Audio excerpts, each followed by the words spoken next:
Planning and Zoning Commission. I'd like to ask everyone to stand for the Pledge of Allegiance for this.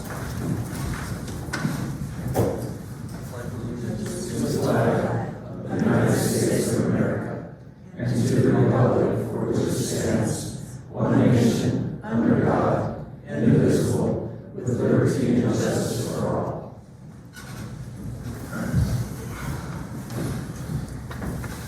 First off, I'd like to thank everyone for coming out this evening and welcoming the newest Commissioner Herrick, to the board. All right. Call to the public. This is a business meeting of the Planning and Zoning Commission. The town values and welcomes public input. Please address the commission as a whole and not individual commission members. Do not address staff or members of the audience. Commission action on items brought up and called to the public is limited by the open meeting law. The commission may direct staff to study the matter and reschedule for further consideration at a later date. Items on the agenda will not be heard or discussed and called to public. Individuals are limited to 3 minutes. Anybody like to use their 3 minutes and call the public? Okay. Moving on. Minutes. C1. Consider approval of the minutes of the regular meeting of the Planning and Zoning Commission held on July 14th, 2022. Has the commission had an opportunity to review those minutes for adequacy? I make a motion to approve the minutes on July 14, 2022. Second that. Commissioner Williams makes a motion. Commissioner Smith seconds it. All those in favor of approving the minutes? Raise your hands. Aye. Unanimous. New business. D1. Consider discussion and public hearing regarding the approval of conditional use permit CUP 132 to put a guest ranch on property located at APN 212-01036N. Mr. Lloyd, would you like to have some input for us? Good evening, Commission, members of the community. This we have before us, we have a request for a conditional use permit for APN 212-01036N or 036N. This is a request for a residential. It's a request for a guest ranch, which is an allowable use in RLO. Not only is it an allowable use in RLO, it is also it's also meets the intent of the general plan, in my opinion. And I say this because in the vision statement it says we are committed to preserving our town's friendly mountain heritage and environmental attributes for present and future generations to share and enjoy, including opportunities for outdoor activities, interacting with wildlife, and enjoying the natural beauty of our lakes, creeks, meadows, and forests. And I think this project kind of speaks to that directly. With that being said, I'm going to go ahead and turn the time over to the applicant. Mr. Goder, if you'd like to get up there.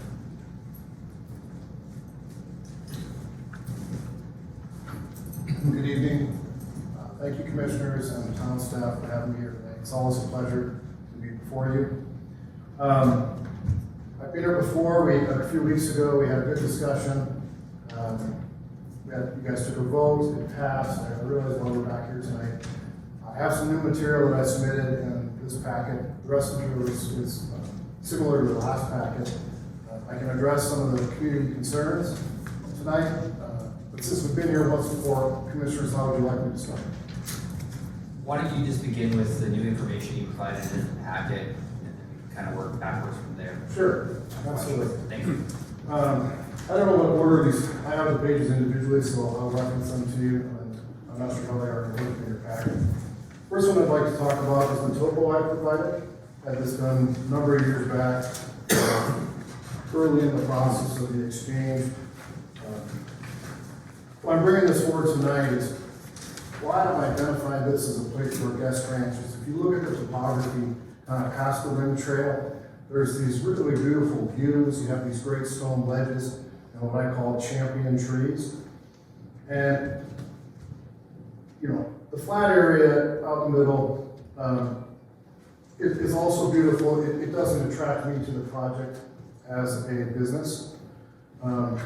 So the two takeaways is that there's a beautiful site there. It's going to be very difficult to build.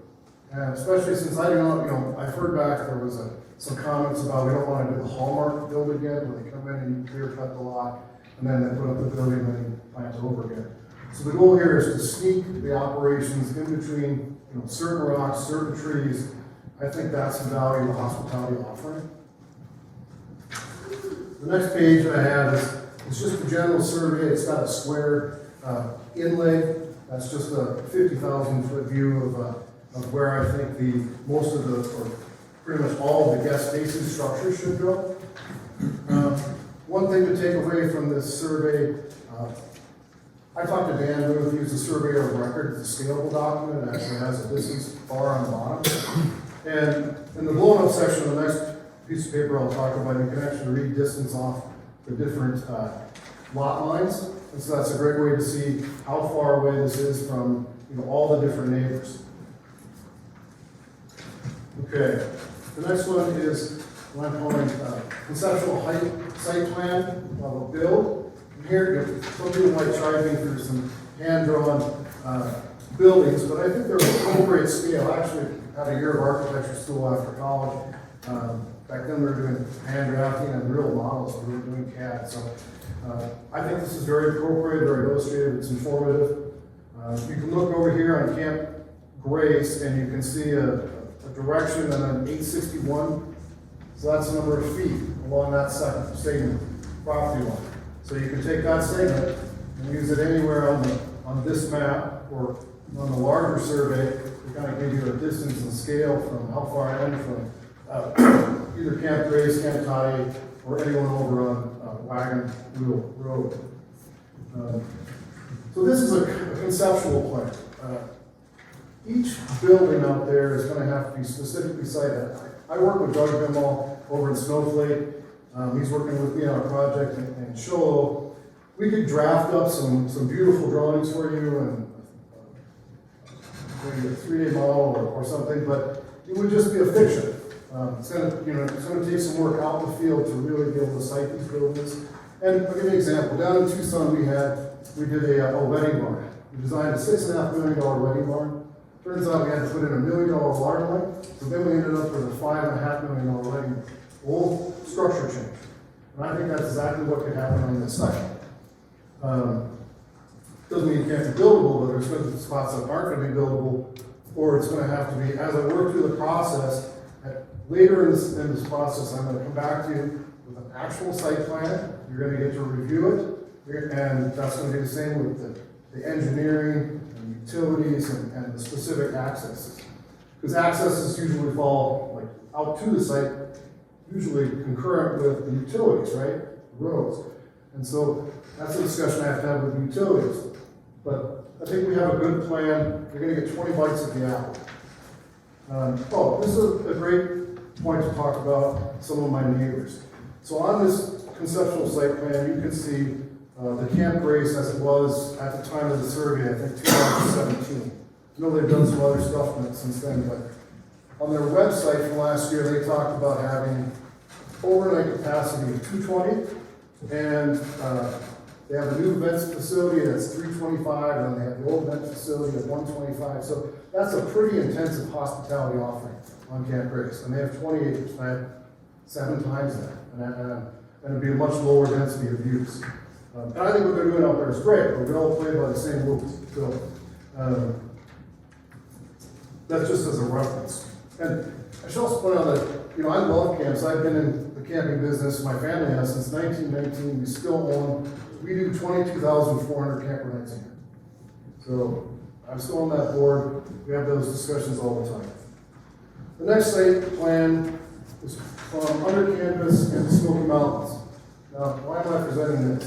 I'd love to partner with Under Canvas. I partnered with them in Tucson, Arizona. It was a good relationship. It's a low impact but high quality offering. It's unique. Guests love it. This particular site, this road along here, it almost looks exactly like the rim road.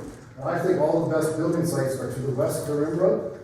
And so this site plan would almost specifically fit in that rectangle that I talked about. Okay.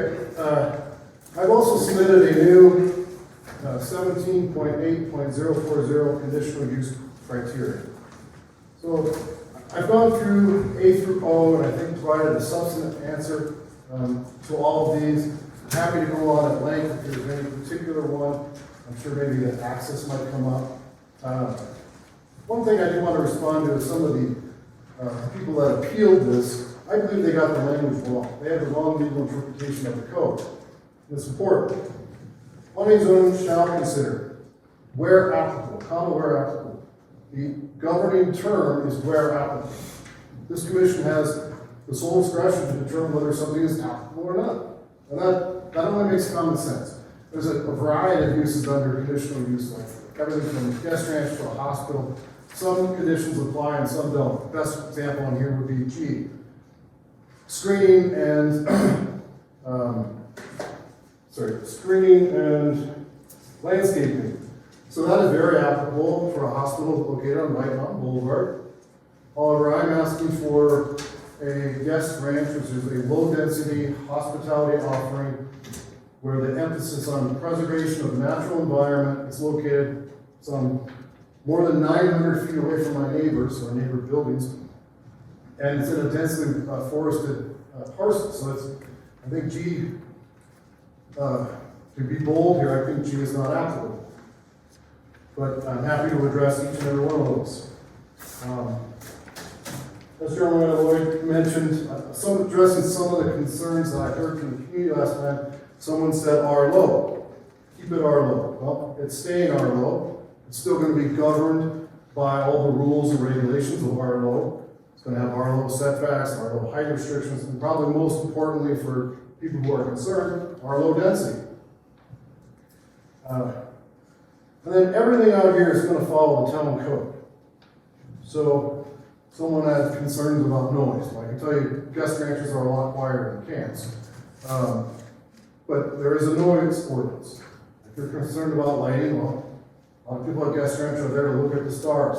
So we're going to have an emphasis on, diminished lighting.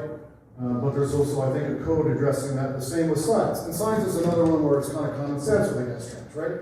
This isn't a Motel 6, it's not a gas station.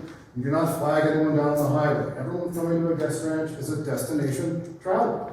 They've already made a reservation. They've got it in Google Maps. They just come right to you. The only reason you have a sign, or the reason you have a sign, not the only reason, but the reason you have a sign is to welcome them into the property and set the ambience of your hospitality offering. So I think those are good. A meat point offering. So I've been using my terminology very specifically. A dude ranch, I know this, my mom was dude ranch president for a number of years, the DRA, has to have horses, by definition, be a member. Guest ranches don't. I don't think this property is well suited for a horse offering. It's not big enough. And the beauty of this property is that it allows someone to start out in a hospitality offering because all the amenities are here in Pinetop-Lakeside. You can do riding, there's spas, there's everything we have in this community. So I can focus on bringing a hospitality experience, and we can do the amenities off-site. I know there's concern about the horses. I think if any time in the future we wanted to do some sort of small offering, we'd come back before the commission, we'd discuss where the siting, we'd discuss the fencing, we could do all that. I mentioned the children's program, you need 8 horses. My neighbor has livestock, so I don't know that it's such a deal breaker in the area. So, that's that section. We could talk about access for a second. This property has access off of, I own the entire length of Wagon Wheel Road from Highway 260 to the reservation. Also own a significant portion of access off of Highway 260. So I've talked to Bill West, Navajo County, about this project. He doesn't have any concerns. Wagon Wheel Road's a pretty substantial road. He says, go ahead with the project, get your permitting, and then when you get the business plan, when we have that site plan, that's the time to come to him, and there'll be certain things to address, but there wasn't anything that raised any major deal breakers with him And I've worked, as you know, I put in a right-hand turn lane, so I've worked with Candace at ADOT, and if we need to go down that path again, we can, you know, I have a relatively recent traffic study from only, 500 yards away, so a lot of that, you know, will translate over, at least be informative to the discussion. And then, I want to end, I'd like to take some questions if they have any. So a small group of individuals came forward and, you know, they appealed it, that's fine. There's nothing wrong with that. I'm really starting to feel there's been a targeting of this property. I don't think that's right. At some point, you know, I have some concerns, deep concerns about that. And one thing I want to put on the record is that this property used to be in the forest, but it's private property. Now, it emerged it didn't come with any conditions. There's no asterisks on this property. I mean, there's a couple easements. There's an easement for the trail and some power lines and a water easement, but it's just private property, just like any other private property in the town of Pinetop-Lakeside. I have a right to use it and develop it. It has, you know, all the rights and rules of other similarly zoned property. There's no special or higher standard that can be applied to this property. Later in the activities tonight, I know you're going to address the zoning map. I think that's great, perfect timing. If you look at that, it's zoned red, basically commercial from, you know, it's got the Maverick Center, Joyce Furniture, Fun Park, the two camps, and then at the atrium on the north. Some of that is specific assigned use, some of it's been zoned and doesn't have a use yet. It's just general zoning. I did listen to the candidate speak last week. One thing I took away from the mayor's talk was the need for consistency in the zoning. I can appreciate that. You know, we have my two neighbors, we're doing well. Camp Toddy, they zoned commercial. They're doing Airbnbs. They don't have any conditions put on it. The owners of Camp Toddy are in favor of this project. Camp Grace, they're doing great things there, but it's not the historic owner, it's a new business plan. They've expanded drastically. They've got CR zoning, no conditions. So I would ask, we'll take your questions. Yeah. Do any of the commissioners have any questions for Mr. Coates? This is the time to ask them if you do. Absolutely. I know this is early on. How do you envision the entry egress road? Yeah. Well,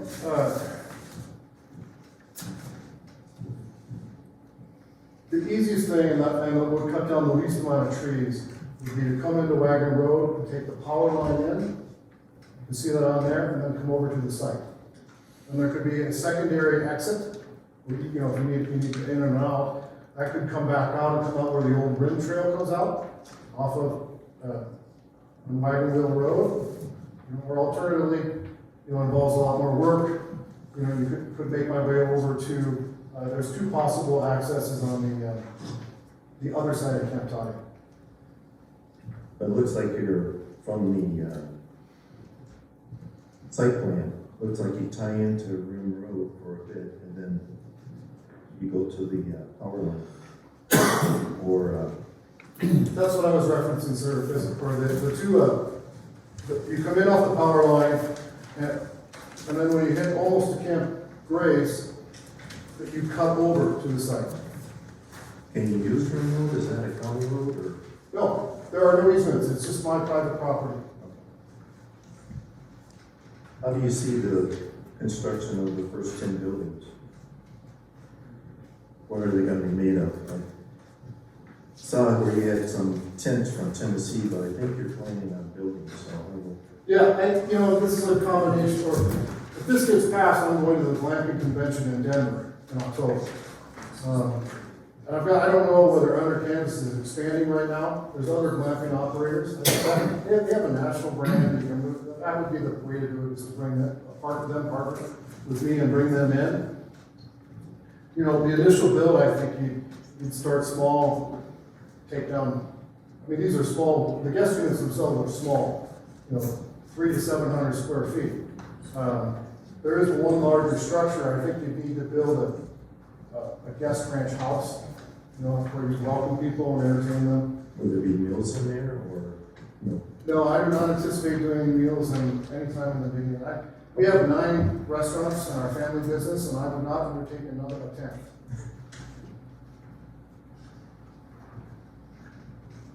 Yes, Mr. Rickle? I have a couple of questions. So part of your application, you talked about the entire parcel, the 143 acres, correct? Yep. Are you planning on developing the entire, I know it's not you're going to put a development every single acre, but out of the entire acreage, how much of that is going to be covered with buildings? And again, coverage is not like the entire thing, but spread it apart. How much of acreage are you using for buildings? Well, we still have the density restrictions of our law, so that isn't changing. Not asking for any increased density. You know, the Tegrity Guest Ranch is a different, you know, it's in Pima County, it's a different thing altogether. But we have most of our guest-facing facilities in a little core, maybe 15, 20 acre piece, and then we have the regular ranch. The rest of the ranch is used for some of the on-site amenities. We have riding, but we also have people go for walks, nature hikes. Mhm. We have 2 different places where we hold a picnic or a breakfast ride. And so, you know, I want to use the whole property. People are going to come, you know, if you trap people on a guest ranch in just a tiny little pocket, I'm not sure what the sales of that. I think my concern is more of a, you mentioned 143 acres, but what else is going to be done across all that? Like, I understand the trails, the Yep. picnics, but the building wise, I'm going to focus on would be like the 15 to 20 acres, your main focus of your buildings, etc. That's correct. Okay. Another question is, in here you talk about, other unique and on section O, you talk about, this was once Forest Service land, is not our property, like you mentioned. The property does contain road on the Rim Trail. The trail is protected by an easement, there are no changes to that easement. So it will stay that way. Like, for example, you mentioned our property, you do what you want with it, but according to this, you're not touching the trail. No, I mean, you can cross the trail, you know, at 90 degrees or something, you need to use the property. That's always been an established right under the exchange. But the trail itself remains the same. Okay. Can't build on it or anything like that. It's there. It's in an easement. There's the trustors are, I think, BC2 and the Lions Foundation of Arizona, and the beneficiary is the public. Okay. But we can check with that, with lawyer's title if you want. Well, But it's nothing that's happening to the trail. okay. So I guess kind of that would go into, you made the comment that after, if we grant you the permit, you will come back to us with your site plans, with everything you want to get reviewed again, and then to approve for public comment, it sounds like, correct? Because you want to make sure you want to dig, you want to make sure you're not going to go invest $1 million pipeline again for a small building that you didn't know about. Did I understand that correctly? Yes, what I'm hoping to achieve here is get conditional use permit subject to the site review. Okay. So that I have some confidence, and then that I can go talk to these partners and bring them down here, and we can walk the property and see if they're really interested. Without a permit, I'm not calling them. I mean, I have a lot of connections in the industry, but I wouldn't begin those conversations. Okay. Those are my questions. Mr. Williams, do you have a question? Not for Mr. Code yet, but for Jeremiah. Correct me if I'm wrong, but isn't it under our law, he can put 1 to 5 dwellings per acre? So that would be in the general plan, land use zone that you're. Under our law, Under our law, it is 1 per acre and 1 guest house, up to 1,200 square feet. so he could put 286 homes in there. Theoretically, yeah. Correct. And then take out, say, a third of that for roads and infrastructure. So I mean, at 284, you're still at 180 homes you can put in there under the RLO. That's correct. And after you came before us before, it doesn't sound like you're gonna be putting 180 buildings on this property, which you could technically do under what is zoned for. Yes. So you're gonna do a smaller version of that, which, if it's more centrally located, not spread out across the whole property, leaving as nature, it sounds like a better deal than what you could put in. You only need 10 acres for the conditional use, correct? That is correct. Okay, the man has 145 acres. I'm sure he has enough property to do what he has to do there. Do we have any other questions for Mr. Coe? Before I open it up to the public. Yes, Mr. Turner? When you look at this property on the Navajo County website, there's one little small section that's part of this parcel number that's over by Maverick Lane.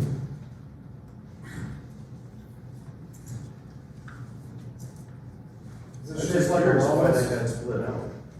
Yeah, that's a mistake. It's an error, it's a drafting error from either criminal or surveyor. It's not contiguous, right? Right, Yeah. it's over by. It needs to be, what needs to happen, and I can't get people to perform unprofitable work. So, it needs to be just added to either the 35 acres that I own immediately in front of that. Yeah, you have Or, a parcel right next door. yeah, or to the parcel that I sold to James Gatmar, behind. But an approval on this parcel number would include that too at this point. Yeah, well, we'll get to getting rid of it here quick. It's unusable, you know, right? It just needs to go to one of the other parcels. At your 10 converting property, how many acres is it? Yeah, it's in the 500 acre range, but we have most of our focus in, just a core site. That only makes sense. 'Cause But you have 500 acres, but how many buildings do you have on it? I'd have to go and count. I think we can do. How roughly do you have on the property there?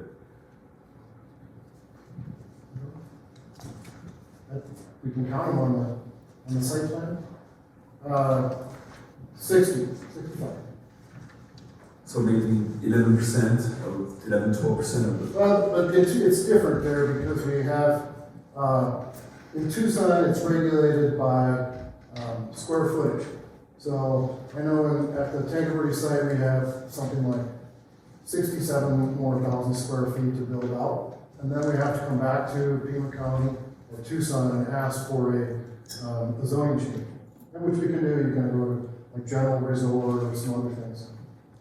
And on this one, you're only talking, what, 10 or 12 buildings? Well, I think this project will get bigger. Right.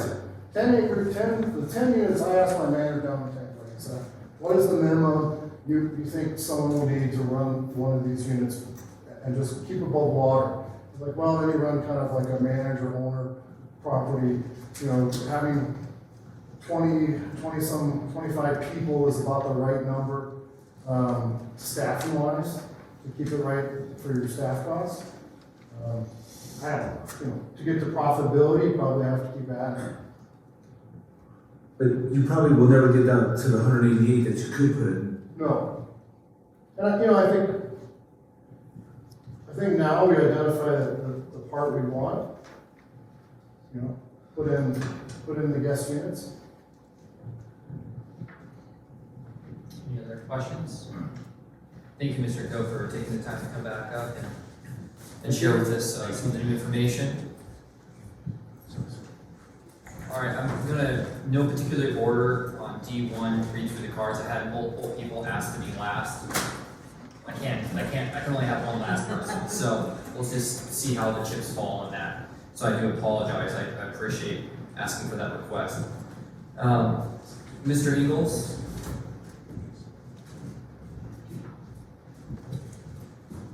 Thank you, Chairman and Commission.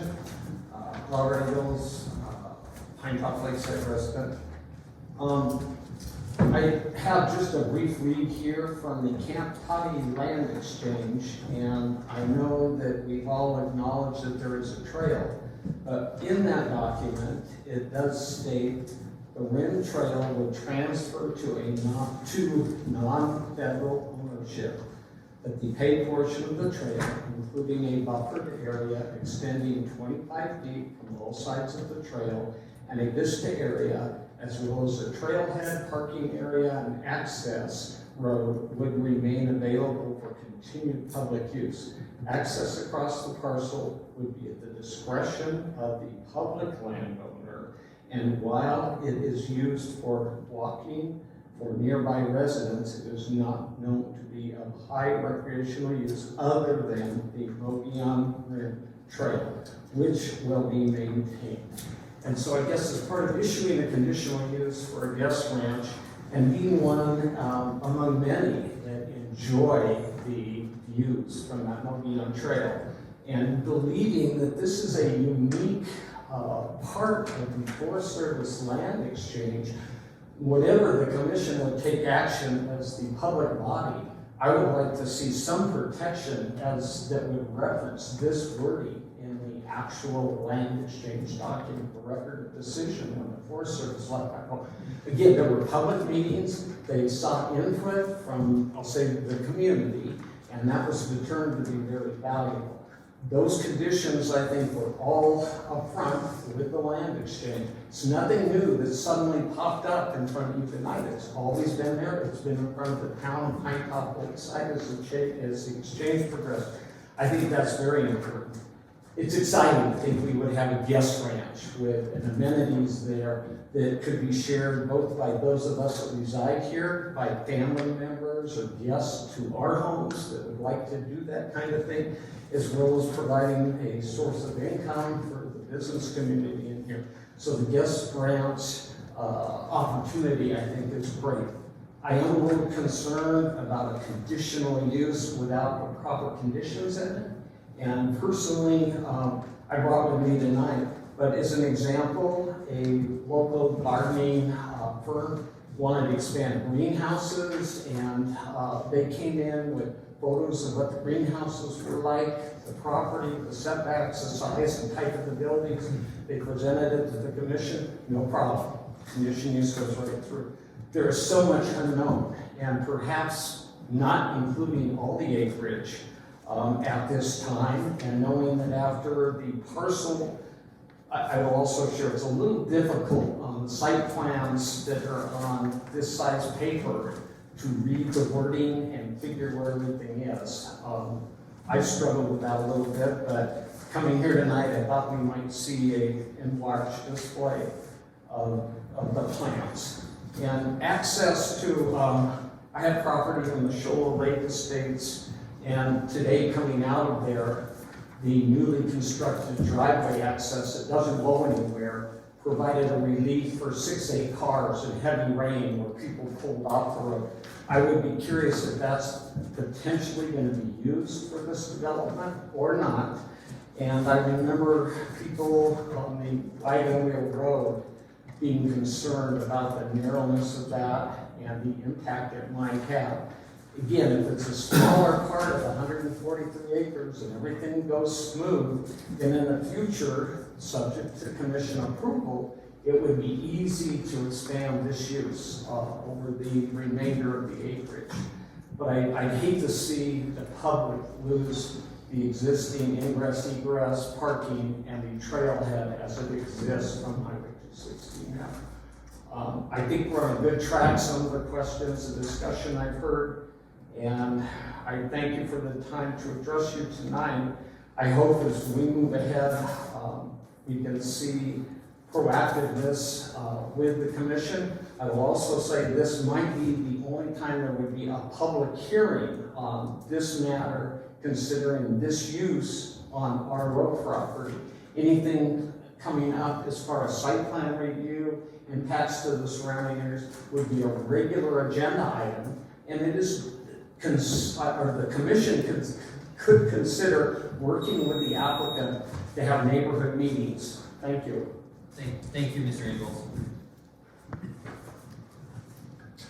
David Eager, if I'm doing that correctly? Edgar. I guess I need to write better. And so I'm just putting my timer on so I don't go over the 5 minutes, and I don't think I will. You know, my family and I, we moved here in 1980, And I've seen a lot of change, just like you guys said, what many else. But many of you have been here much longer than that. And I have to tell you, I live on Wagon Hill Road for about a year now. And I love living on it. The fence was secured just as I closed on my property, so I can't walk over to that property. I'm okay by that. But I have to admit, I was out of the country your last public hearing, or I would have been here. But you can't be in two places at once. I no longer want to be. But the whole point I'm wanting to get to is that I was so relieved that last year, whenever that was, the RV park was not put on that property. I own an RV for about 3 decades now, and just love going. I've only been into an RV park 3 times. One was a 12 place, 12 space place, and the other one was huge. And I usually go on to Forest Service land or places that aren't quite so crowded. So I was relieved because I did not want to live next door to an RV park. And when the gentleman that has proposed this, I only met him just as the meeting was about to begin, but we were fellow Tucsonians growing up. I cannot think of anything that would be a better use of that property. Anything, except unless some rich nonprofit or group of people would buy it and they make it into a preserve where you can only walk through. That's the only thing I can envision. I don't think that's going to happen. I don't know if anybody's looking for such a person. And if there's such a person here, please come up and talk and throw that in the mix. But other than that, a guest ranch, I grew up, and I never was fortunate to go to the Tankerbury guest ranch, but I was aware of it, and I drive by and wouldn't see anything because it was protected, by a buffer zone, which I believe we've been assured there's going to be a buffer zone. The only thing I heard tonight or any time, and I think some of my fellow Wagon Hill Road residents are concerned, is if the entrance into there is through down Wagon Hill Road. I'm hoping what I earlier heard that it was going to be coming off White Mountain Boulevard. I hope that happens. But other than that, I am all for this, and I know you guys have looked at it longer and harder than I have. I'm just one landowner, homeowner, and there's several other things I meant to say, but I hope that you don't say no to him, and that he ends up selling the property, and then a year or 3 down the line, you guys are having to approve single-family dwellings. I don't think we need that. We have a precious piece of land, or he has a precious piece of land, and I want access to the Rim Trail too, and I think we've been assured that we're going to have access.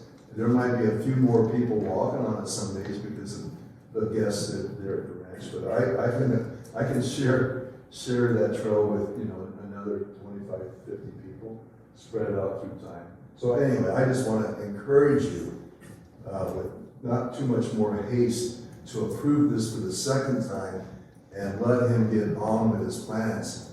And that's all I have to say. Thanks for letting me talk. Thank you. Thank you, Mr. Edgar. I have a Scott Ellsworth, if you'd like to come up to the podium. I use a scooter. Would you mind if I talk from back here? No, you actually do. Can you just take the mic over to him? I'm sorry, my wife says I have a very loud voice anyways. It's okay. You just have to make sure they can record it. That's fine. I'm sorry. I can do it. No worries. We'll bring it back to you. Thank you. I appreciate it. And she is correct, we can hear you really well. Yeah. She calls me a loud mouth, but no, she doesn't. I just have a couple of questions. One of the things he mentioned was setbacks. What are the setbacks? I saw one place that's like 500 feet from the 260 potentially. Where is it from these other neighbors? I'm a neighbor. I just bought up there and where he's going in. What kind of offset is there going to be from my property to where the guest ranch is?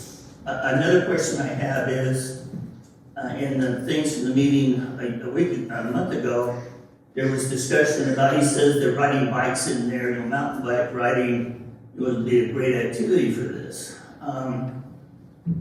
I spent the last 40 some odd years working around a lot of A-type people, and that's going to be the kind of people that are going to be wanting to relax in his area.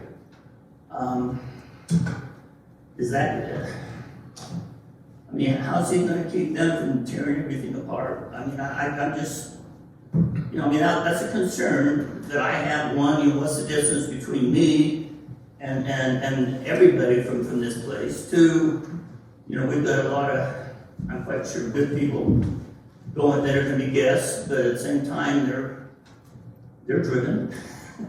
That's why they can afford that place. And I just, you know, I bought up here because it's a beautiful place. I have the same views that he wants for his people. I just want to protect it for me and everybody else, and just make sure we're not granting his horses. If he's riding on the 143 acres, that's not very big. You know, in Tucson, he's got a square mile. 640 acres is a square mile. That's a lot of area, and maybe he can go off of that. Here, he's got 1/4 of an acre, 1/4 of a mile max, and that's just going to be reducing. That's going to be increasing the impact on that property. That's my questions. I don't know if I do questions or all I can do is make statements. Mr. Lloyd, can you address the Arlo setbacks, what that is? Certainly. So, overall, in the Arlo zone, you have 30 feet setback from the front, and 20 from the side and the rear. Mr. Coe indicated a setback of 861 feet. Is that correct? Well, the side, okay, I have to be careful here.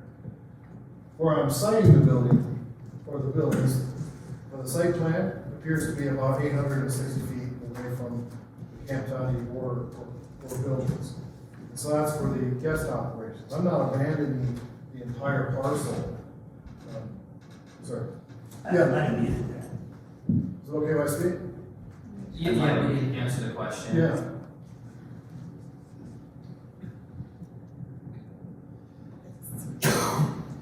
Great, the setback I quoted for 800 some feet is where the site plan for the, I think, guest units would go. But there may be other uses. I'm not creating a park of 800 feet surrounding the buildings. So, you know, it's still Arlo setback. I mean, I might have to have some staff housing. I might want to live out there and I'll build my own Arlo house. I'm not setting that 800 feet off of Wagon Road. It's going to be an Arlo. How are your people going to know where your property ends and where I live starts? How are they going to know that? Well, I think one of the first things we would do is, you know, we have this experience down in Tampa. It's done with fencing, and it's done with signage. You know, since I put up the fences and the no trespassing sign, the land has really kind of repaired itself. It used to be a spider web of trails out there, and that encourages people to go everywhere. So if you want to direct traffic, I think it's just controlling access to where you want to go. Thank you, Mr. Coe. Can I have it looks like, I do apologize if I can't read these right, dirt, wreck, reek.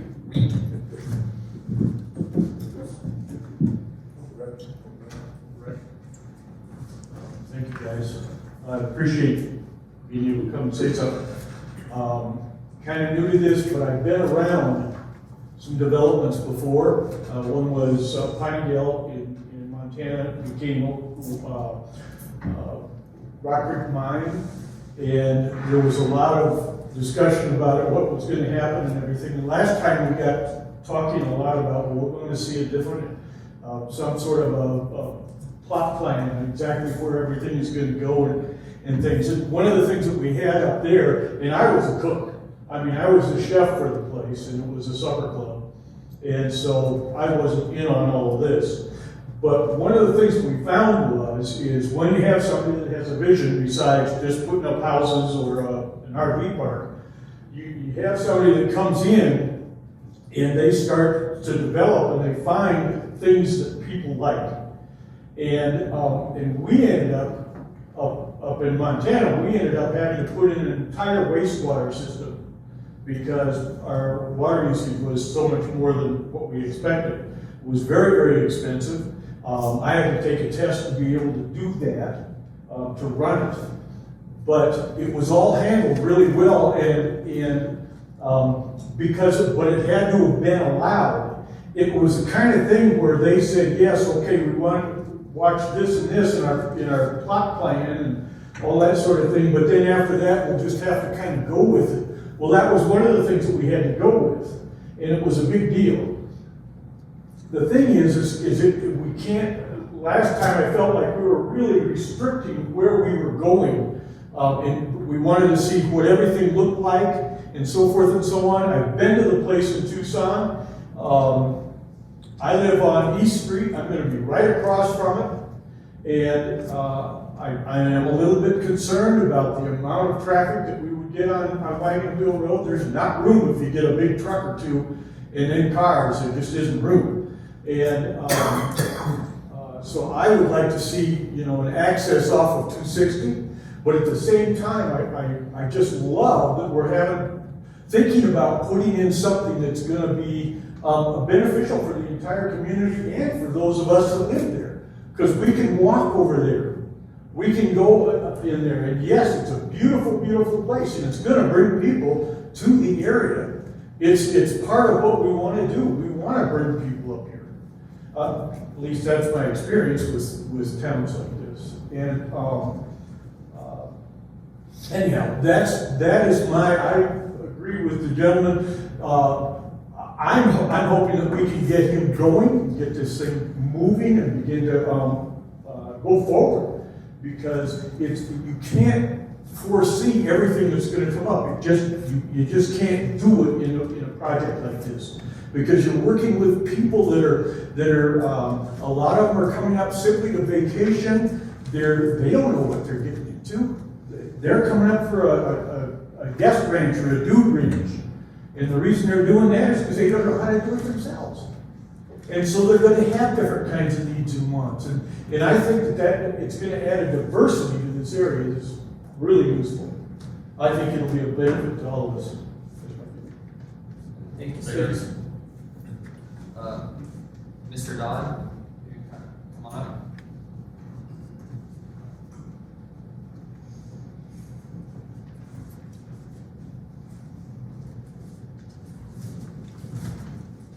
Good evening, Commissioners and Director Lloyd.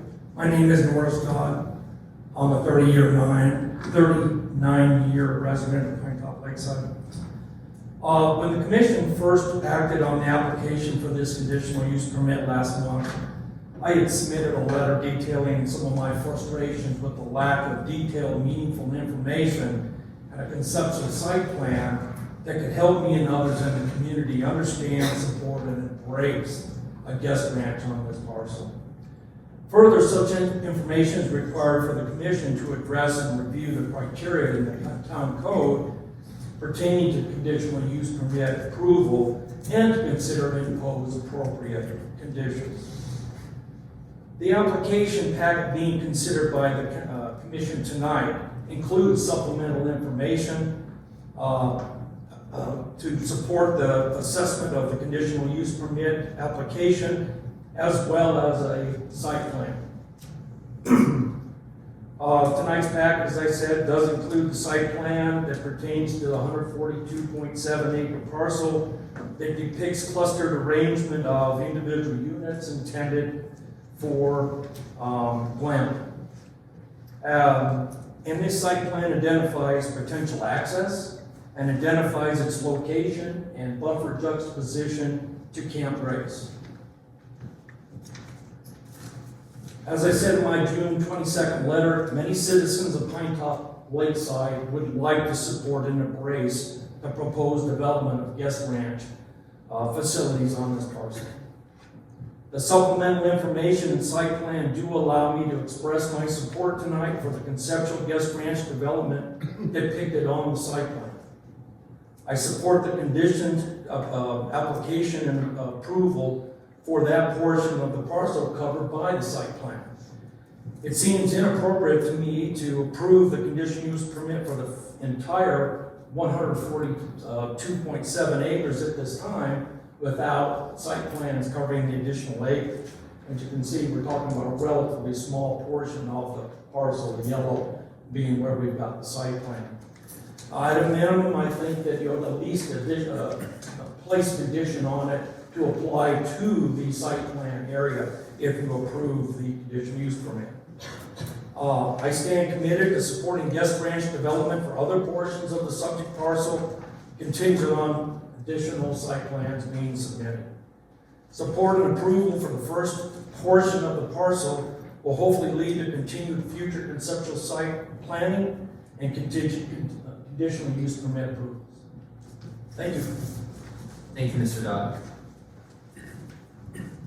Kim Mattias?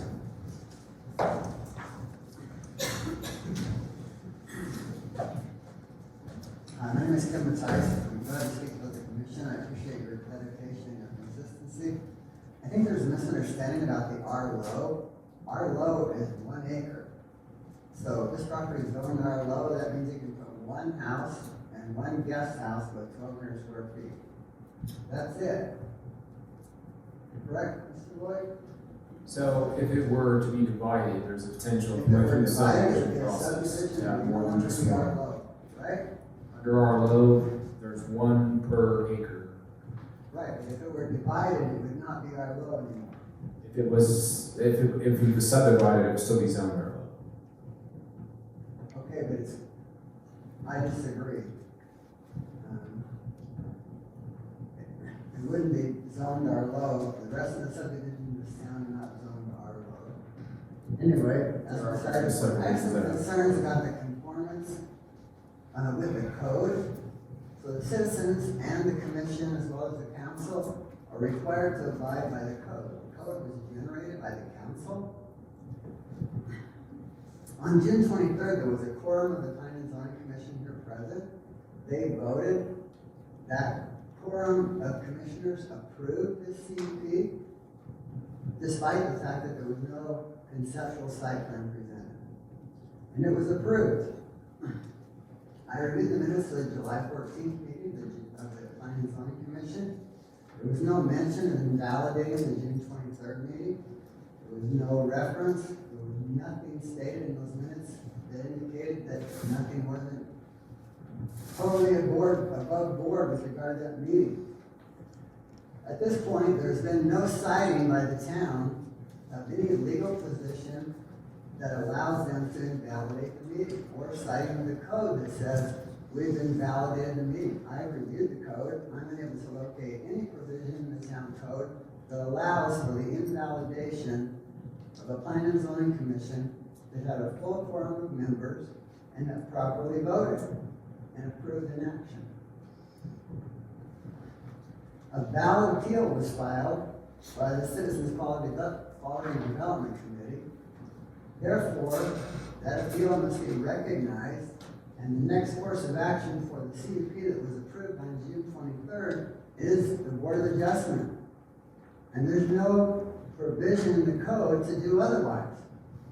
You don't have the option that I can find in the code unless you can tell me. And if it exists in the code, it hasn't been properly noticed to the citizens of the town. Because there's been no notice to the town that constitutes a legal notice of the provision that allows for the invalidation of the Planning and Zoning Commission meeting that was properly held, properly advertised, with a quorum who voted and approved an action.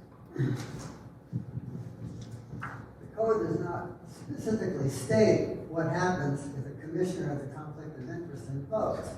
Nevertheless, Arizona case law stipulates that that vote would just be disqualified. In the event that that vote were disqualified, the June 23rd meeting still had an adequate quorum, and still the CUP would have passed, despite the fact that there was no conceptual site plan. The memorandum that we have in our packet today that's included with the July 28th meeting and the agenda is dated June 23rd. Dated June 23rd, the date of the previous meeting. And it represents that there was a conceptual site plan on June the 23rd. I think that's a misrepresentation by the town, because the conceptual site plan was not submitted in the June 23rd meeting. if a new hearing were gonna be held based on the code, they would require a new application. It would require a new application fee. It would require a new advertising fee. The packet that we have that has the application in it is the packet from June 23rd. That means there was no new application fee, there was no new application, and there was no new advertising fee collected from the applicant.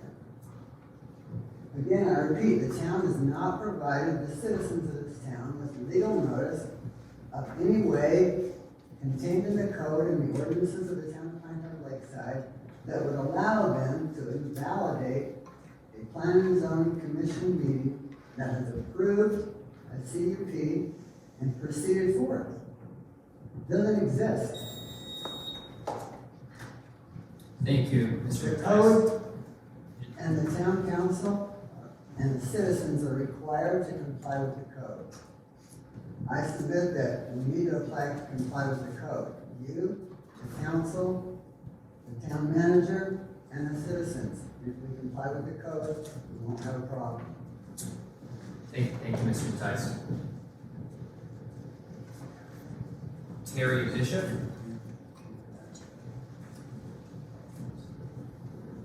Hi, thank you everyone for having me. I'm not, I don't know all the proper things to say, but anyway, I am a resident at Rydell Park. Again, I'm there in the summer.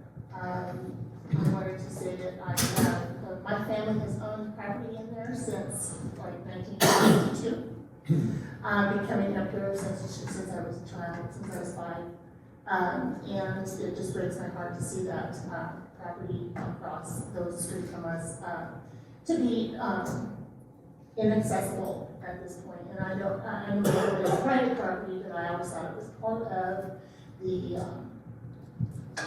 that area that was, the Rim Road and, all the historical type things and up over some beautiful views and so forth. I thought all of that was part of it.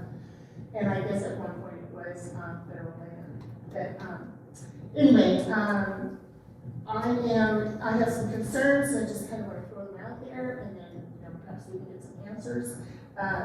The guest ranch, yes, there's going to be potentially horses. I'd like to know how many horses, is there going to be an older issue from, wafting over into our areas? How many people does this involve? Employees as well as residents or people that are partaking in the ranch itself? How many buildings are there to be, and how close is this going to be to Wagonville Lane, or I'm not sure what this lane or road is. That road is not a substantial road. The road does not even have any dividing markings on it. There are no sidewalks. It is barely accessible for 2 vehicles to pass. But you put an RV through there or a large delivery truck of some kind, you've got to be careful going through there. I too would like to see an egress for this property and this plan to be coming off of 260 rather than being on the Wagonville Road. Also, I noticed that originally this posting was for a temporary, I'm sorry, I can't think of the term, provision, and now it's conditional provision. I'm not sure why it changed from one to the other, but I do see that there's a for sale sign out in front of the property still. Now, if correct me if I'm wrong, but I'm wondering, are we just paving the way to be able to sell this to somebody else that wants to do something even bigger?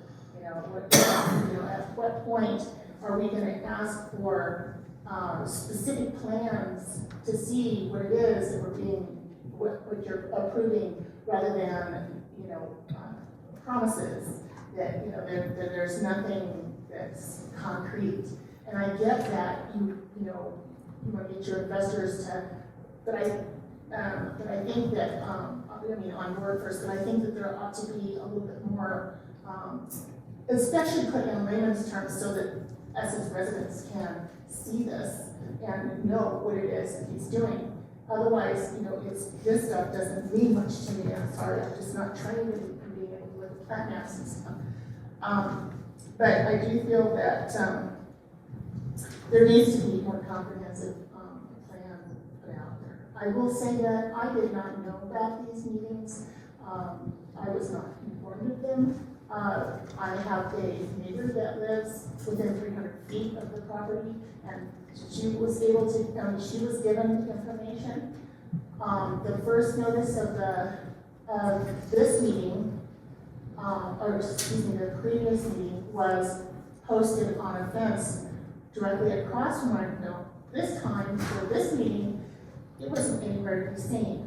I don't feel that the residents in the area have been properly notified, just like this gentleman before me had brought up. There's not enough information out there for both what's going to be happening and for information to the residents that already know live close. Let me just see if there's anything else I wanted to.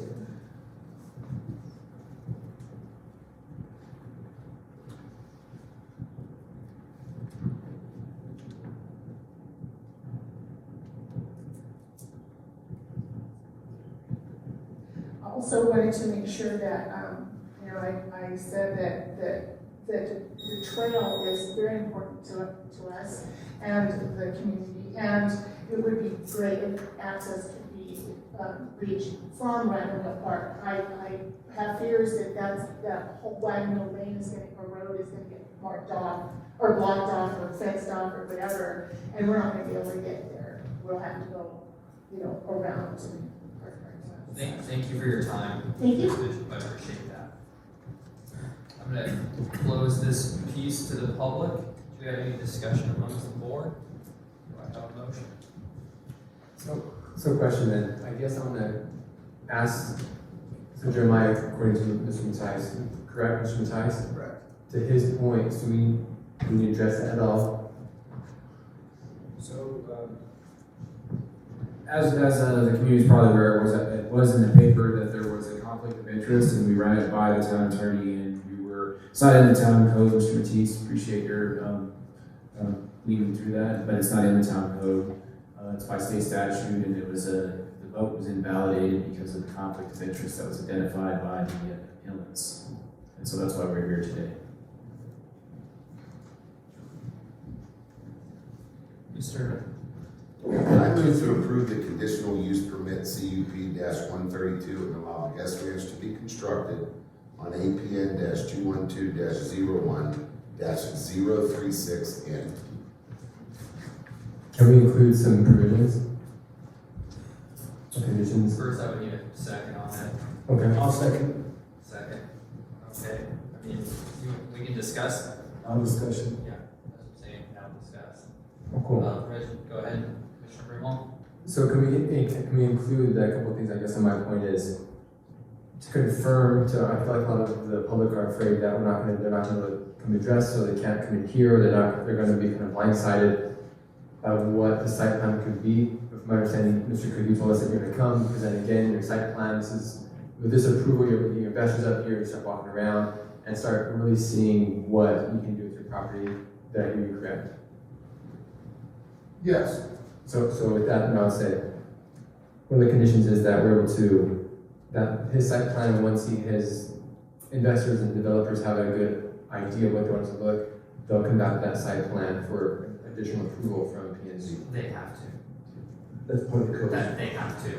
Every time. Anytime, so let's just say it passes, hypothetically. He's gonna have a site plan, then he's gonna submit that site plan to Mr. Lloyd. He's gonna come in front of us. He's gonna have whatever structures that he wanted on there before anything's built. And then, if he wants to build something later, he needs to do the whole process again, submit a new site plan that's gonna contain that. And at any time, the commission can say, no, we don't, you've been a bad steward, we don't want more. Or you've been an amazing steward with the land and we can approve it, but it has to keep coming back every single time. So the public will also be able to see what Absolutely. he's going to, okay. Yes.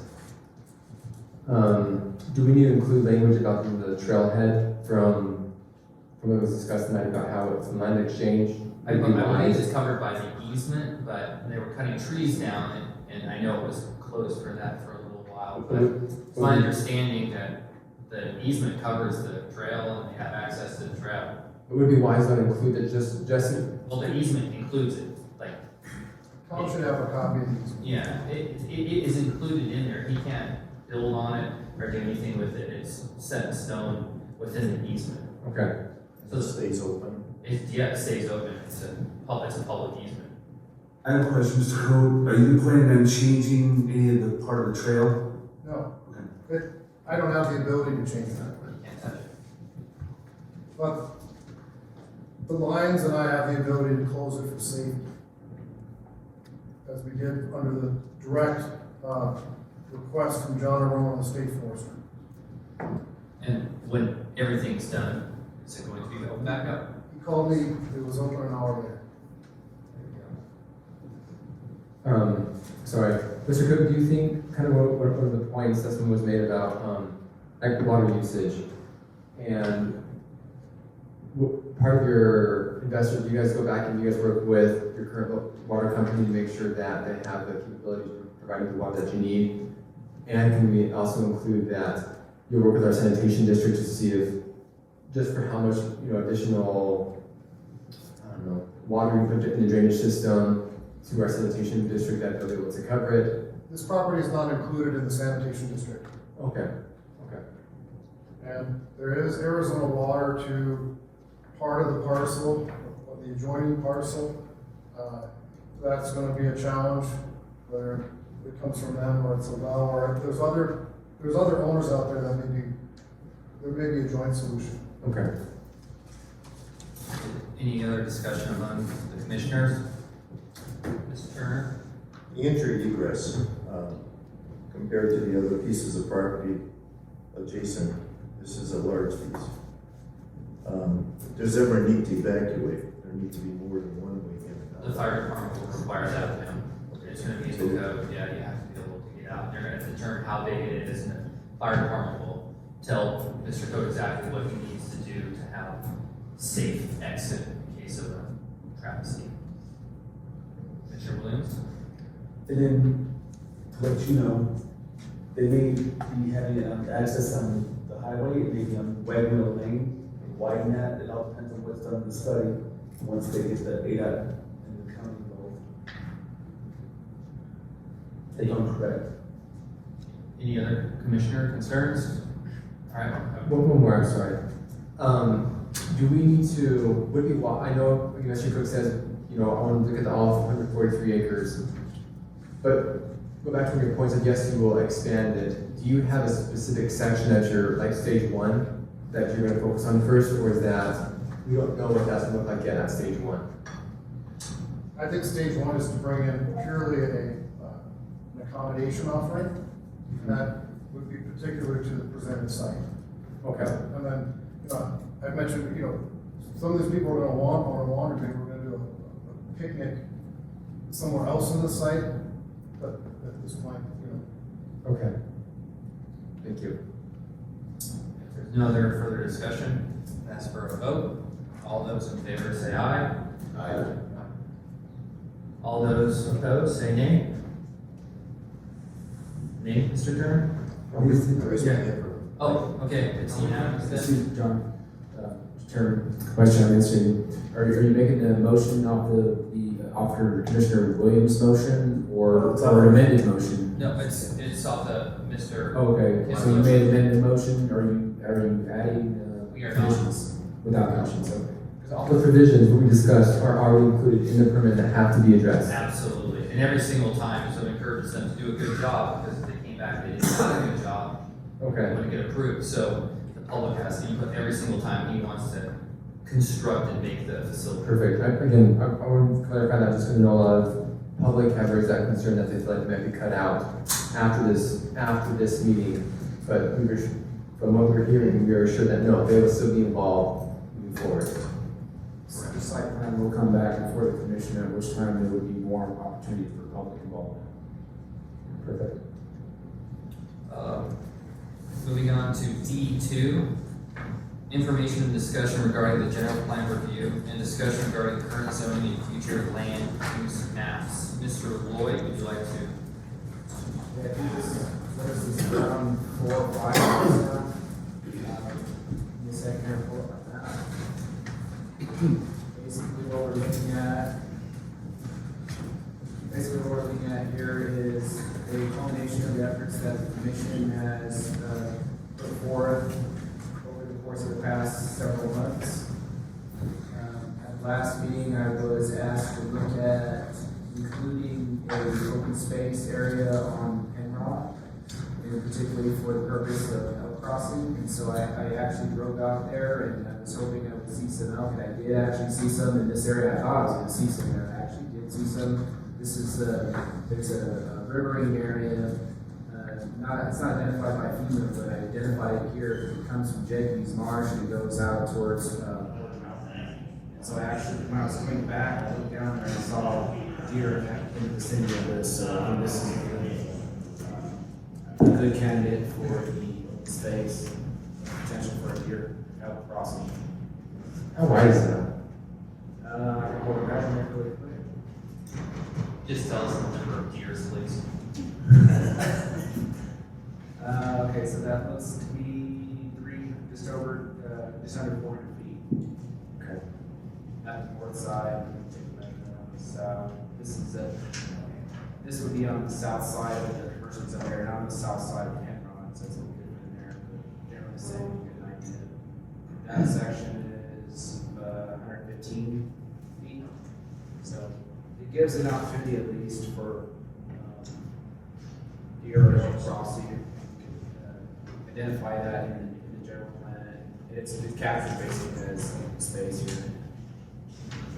Jeremiah, if you're gonna put a warning up there for elk and deer, do it all the way to the maverick from the deuce, okay? I travel that in the morning, there are elk all along the road. There really is, so there's no there's nothing ideal you can do location. to I mean, prevent without a study, an intense study, that I just base this off of looking out in the environment and seeing what's there. Yeah, and the speed A limit's little bit of 35. background knowledge, but yeah, the reason the speed limit was reduced was initially at 65 on that road, but it was Right. reduced to 55 and again reduced to 45 because of the amount of accidents we do. Yes. Well, thank you for putting that there. I appreciate that. It was a terrific suggestion from Commissioner Brimwall last time. So pretty much everything else I think that you guys, that we went over has been captured in this. I have to give a minute here for this to get back up. I think we have some members of the community that would like to address this item tonight. I do. It's Kevin or Close or Brian Rodriguez. Either one of you together. You're on one card, so I don't know. Was it your presentation? Yeah, that's fine. Yeah. Hi, thanks for seeing us tonight. My name's Kevin Close. This is my partner, Brian Rodriguez. We have another partner, Veronica Cardenas. We purchased a property on South Penrod, 2391 South Penrod, Pinetop Vista Cabins. It's at the end of Penrod by the cemetery. It dead ends there. But when we purchased it during the diligence, there was 5 vacation cabins on the property that we were buying, and they've operated as vacation cabins for the last 50 years. When we purchased it during the diligence, it came up that the zoning was R-low with a grandfathered-in clause for the vacation cabins. As we got involved with it, our lenders didn't like that too much either. So we had a little bit of a problem with that. But as we got into it, we really would like to add 2 more small log homes to the property. It's 3+ acres. It's got 5 small cabins on it now, 2 bedroom, 1 bath, and there's one that's a 3-2. We would like to add 2 more, probably 2 bedroom, 1 bath cabins, not bigger than 3 bedroom, 2 bath cabins. The zoning, the RLO zoning does not allow for that. Our property is adjacent to commercial property up the west side of Penrod. We have a shared property line with the water company, and there's also mini storage on Penrod that's commercial. carpet cleaning company, I think there's a rehab contractor on that street.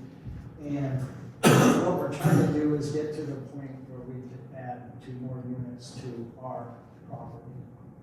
Yeah, essentially we're handicapped by the existing zoning. And I think there might be a lot of other cases, people, company businesses that are in a similar situation in which their zoning does not match the use of the property. So legally, we're allowed to operate the way we've been operating, but as far as the zoning goes, it doesn't match. We're having a hard time with lenders getting long-term financing. And ultimately, we just love Pinetop. We love the atmosphere, and these cabins are just a perfect representation of what the town's all about. And if we can get some financing to be able to upgrade the cabins, we'd like to add 2 modest cabins as well. Essentially preserve what's there. And what I feel like is the zoning map, it may have just been a website, but it's incentivizing someone to treat that as just residential development. Someone can come in, they can put houses on it, numerous houses, but we're already there, we're already operating. We want to keep it that way. We don't want to tear the trees down. We look at cabins and we basically are handicapped to keep it exactly the way it is for an indefinite period of time, and any kind of assistance without enabling us to change our zoning to match our use with some kind of conditions, we're happy to oblige. And we wanted to get input and find out, well, what are some means that we can go about doing that? How can we get other people confident in what we're trying to do, and just maintain the zone, maintain the goals of the town overall. Are your cabins on the right-hand side going up to the water company? The left-hand side. Right at the end. Yeah, there's like the cemeteries at the end, Okay. and we're to the left of the cemetery. And it's like a cul-de-sac at the end, that's ours, and it's an easement for the water company, and so we share a boundary with them. And how many acres do you have there? We have 3+, just over 3 acres. And you have how many cabins, just 2? There's 5, right? 5 small, 2-bedroom, 1 bath, or 4 2-bedroom, 1 bath, 1 3-bedroom, 2 bath. You said you want to put 2 small or moderate cabins, and how many square feet are you? There's Approximately 1,200 square feet, or smaller. Even 800 square feet. There's, correct me if I'm wrong, there's 4 cabins on that site. There's 5. Yeah. And how many acres do you have? 3+, just over 3 acres. Just over 3, so technically you do 1 more with the RLO designation. But the problem is that it's a legal non-conforming use. So you can't increase the capacity for even maxing out at RLO because of the use. The underlying use was in place before 1984 when the town was incorporated, and so that's the conundrum they're in there. It's a legal non-conforming. While they can continue, they can repair it and burn it down and replace it, but they can't expand even to the max density that would be allowed by RLO because it's of the use. Can't they do some type of variance to, I mean, You can't create a variance, like you couldn't build and then you can't create one. So I think really we're kind of diving off where what they're asking for right now, as this pertains to the general plan. So do we have it marked PUD, if I'm understanding that correctly? That is correct. So we currently it's zoned RLO, and then we had discussed this area, and you guys had indicated an interest in changing it to PUD. And it would need to be changed to light commercial on the general in order for it to get a zone change to commercial. Yeah, I couldn't recommend it unless it came in with a bunch of residential commercial mix for PUD under the current conditions that are placed upon PUD. So really the only way, if it was like a commercial recreational, if we did something like that, so it'd be like a light, I think it's called in the general plan, it's called community commercial. So technically, they can put 1 more building on right now? Yeah, they could technically put 1 more building, but they couldn't use it for the purpose that they have in mind. Well, I mean, if they put a 2,400 square foot building on it. Let's just stick to the zoning situation, not the potential of a mausoleum constructed. Alright, so in order for it to be zoned commercial in the future, what must it be zoned under the general zone? So any type of, it could be commercial or community commercial, or those two, we have heavy commercial, but that clearly doesn't fit in that category. So it'd be, the community commercial or neighborhood commercial. So CR or C1 are the two options. Right, that's where it goes Okay. zoning. But they got changed to that, what could they do then? With that, they could, expand their. Two buildings. They could expand their, 2 buildings, could they do 4 more buildings? I mean, how many more could they? So I'd have to look at the requirements for, density on commercial recreational or C1, whatever potentially would be zoned. But still have to come back Yeah. and approve, so. But it would, so basically if it's C1, then, it's actually a CR use, but CR allows motels and lodging, and C1 actually doesn't, but C1 says that it allows everything in CR, so either way it works. That's the long-term down the road zoning, we're just talking land use right now, so it would fall into the category, most likely, in my opinion, of neighborhood commercial. Okay. We have to have a public hearing for that to change it, correct? Right, so we're not doing that tonight, this is just a conversation. Kind of wanted you guys to get some background on other things going on in the community and potential conflicts if in the future, nothing is done, this business might flounder. It definitely won't be able to expand, I'll tell you that. If it doesn't flounder, it won't be able to expand. Okay, we'll be moving on. Thank you for your presentation and bringing to our attention your guys' perspective of what's kind of going on. We absolutely want to take in all the input, try to do what's best for the community. So, thanks for bringing that up and giving us that feedback on it. Appreciate it. So, Thank you.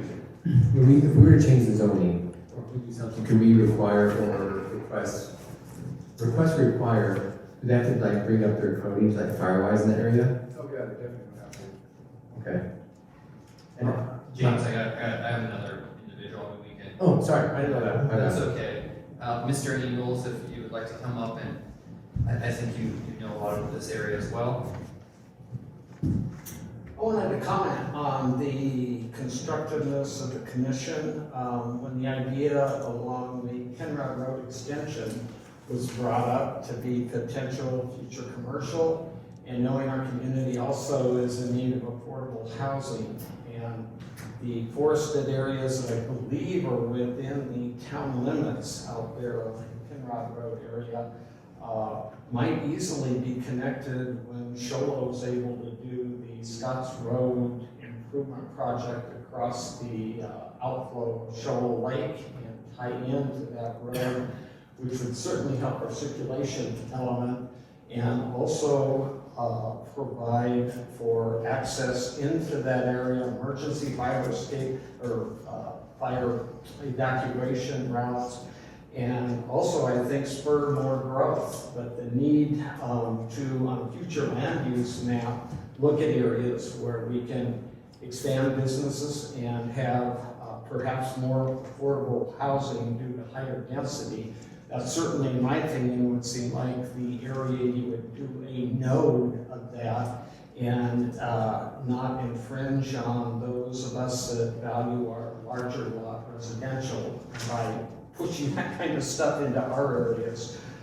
So I think that was real good on that change. Yes, I do live right down the road from the suggested expansion, and the nervousness of the commercial zoning to allow 2 new buildings without enforceable restrictions to limit it to that. It's a dead-end road up there. And the commercial along Penrod, and again, I have such a hard time seeing a map that's up there or there. I do wear glasses when I drive, and I brought them tonight. And what's in the handouts, very difficult when we're looking. If there were wall-size maps like I remember over the years, or a little bigger display, it certainly makes it easier for this citizen, if not the public in general, to get a comprehensive look of what specifically is being talked about. Predominantly, the commercial activity water companies, utilities are able to go into neighborhoods. Is that defined in the buzzer already? Yeah. Okay, good. But the commercial activity from the mini storage on down to the highway has been in use for many years. I've resided, and that is my primary residence in the community since 1991. So this many years later, the thought of commercial going up the mountainside and the impact that that would have on a quiet residential area, in my terms anyway, quiet residential area, would not be encouraged. But if this property's 3 acres, and they chose to divide that 3 acres into 1 acre lots, which would be doable in our low zoning, and then have a guest house with each one of those units on the 3 acres. That would be a way they could accommodate 3 guest houses up to 1,200 feet on a 3 acre parcel, if it could be divided like that. So I understand it's an investment opportunity to maximize the return by the options that might be available on that property, but I would caution that if it's unrestricted rezoning and commercial uses proposed, that would be, I'll say, a problem for the residents in the area there. And so trying to get support for that from this person anyway would be more difficult. And I would appreciate some discussion. If it is a 3 acre site, why wouldn't that work out that they could have? That's key, it's general zoning. So part of the issue, Mr. Ingles, is that they have a lodging type use, which is only allowed in CR technically, or C2, heavy commercial. Because it's rental, not lived in? Correct, because it's been that type of use since before the town was incorporated, so they can continue it, certainly. So there's a couple of things at play. There's a state statute that says we can't regulate short-term rentals.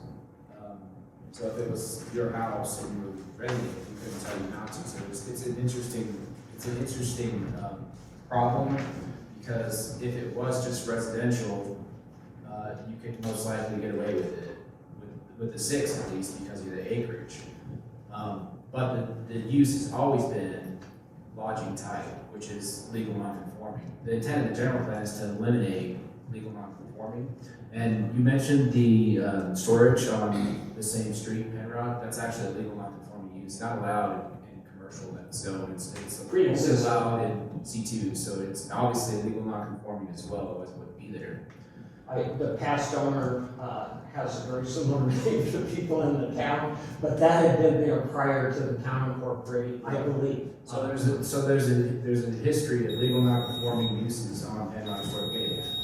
And this same group came and purchased other properties on Poplar and eliminated legal non-conforming use, and I believe that it falls in line with what they're proposing, eliminating legal non-conforming uses while they did it in one sense on Poplar. They're asking if it's a possibility that they can do it here as well. And that is one of the things that the general plan speaks to. Thank you for letting me address you. May I be excused? Yes, Mr. Ingles, thank you. All right, unless there's, any other, I think we kind of hit upon where we need to with that, and then come back, but. So, do you guys want me to bring this back next time as a voting item, recommending to council? Or is it ready for that, or do you want to have more discussion on Commissioner, the general plan? Changes that were, any other changes that? Bring it, everyone's nodding, so yes, bring it back as an agenda item next time. And leave the current, what we had discussed last time as PUD in that area on Penrod? Discussion on that, anyone? Part of it was PUD and part of it was low density, right? That was we addressed. I expanded it down to pick up these properties as PUD.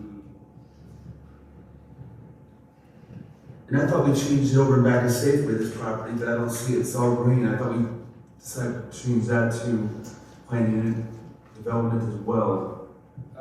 So the maps that you have, those aren't probably updated. the map that I've been updating is the digital map behind it. Okay. It should be on that display. So that would be an agenda item next time. Right, so everything that you guys have discussed is captured in this map that's behind you, so you can see it. Okay. All right, so does you, Commissioner Williams, here,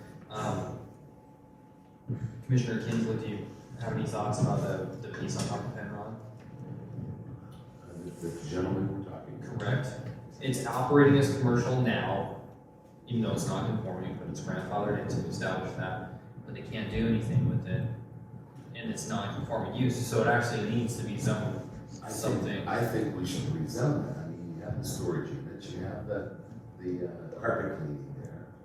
It's already there. It's already there.